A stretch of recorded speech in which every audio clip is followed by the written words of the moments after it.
Let's cross to Professor Peter Collignon now, joins us from Canberra. Good to talk to you again, Peter.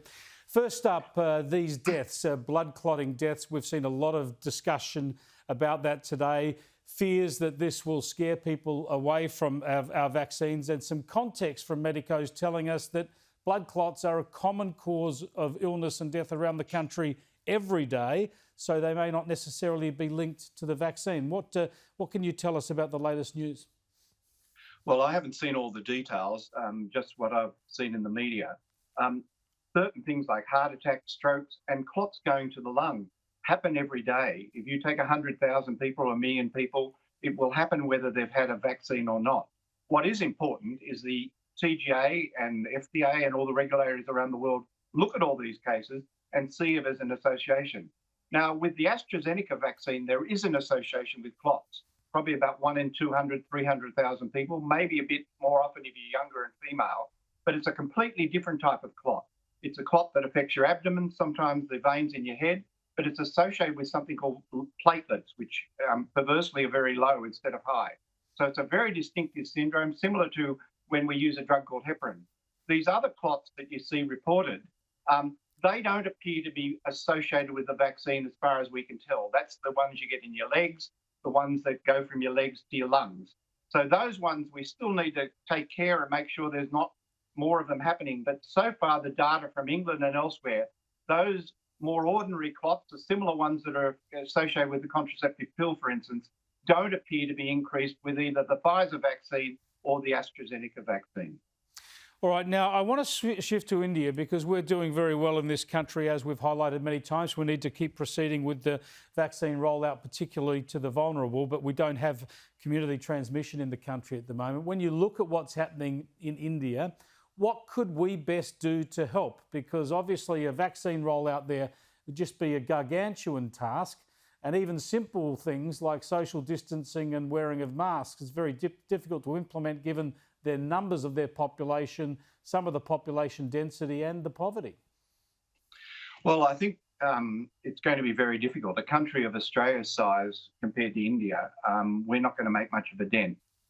We can actually help, though, in concert with a whole lot of other countries in helping if there's a deficiency, for instance, in personal protective equipment, masks, face shields, making that available in bigger numbers if there's a shortage of supply, because that makes a difference to your risk of getting the infection. Other things like keeping crowds down, all that, that's really got to be done in India by whatever messaging can help. But the biggest difference that's going to make a difference in the medium and long term, and that's everywhere in the world, including in Australia, is vaccines. So we've got to help as best we can, how they can actually get vaccines that can be stored at fridge temperatures. Like the Pfizer vaccine is not going to be all that effective just because of the storage issues. But particularly the AstraZeneca or other vaccines, what can we do to help to, facilitate movement of those vaccines to India, help them facilitate, make their own vaccines, because they're a vaccine manufacturer in themselves. And that's everything at looking at patents and all those things. And sometimes the ingredients and the ampules and things like that you need to make vaccines.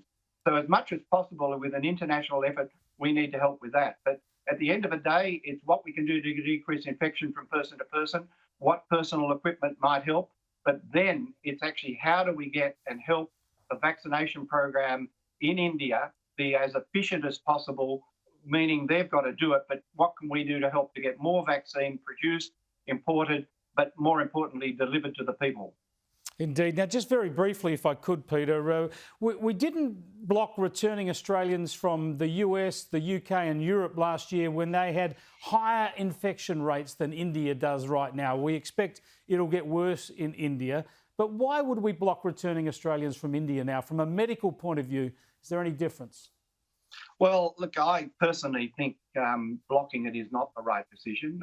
Okay, you might decrease it for a period of time while you're maybe working it out. But as far as I can see, the percentages aren't really all that different to UK and US. And there's always worry about new variants. But at the end of the day, they all spread the same way. And while people might complain about our hotel system, it's been very effective. We've decreased the risk of it going into the community by 100-fold or more. And where we've found this problem, be it last year in Melbourne, there was a whole lot of things that were found to be could have been done better. They've mostly, well, I hope all have been improved. And even where there's cases in hotels here, again, there's usually identifiable factors that you can improve. So we have had a very successful system at stopping the virus coming into Australia. I don't actually see that people coming from India are really any that different to previously the UK, North America, etc.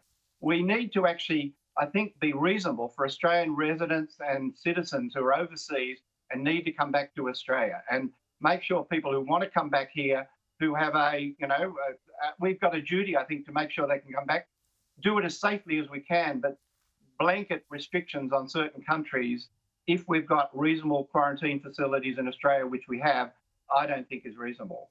Thanks so much again. Appreciate it, Peter. Thank you.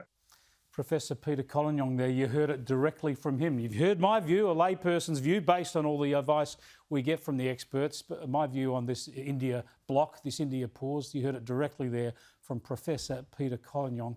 I couldn't agree more.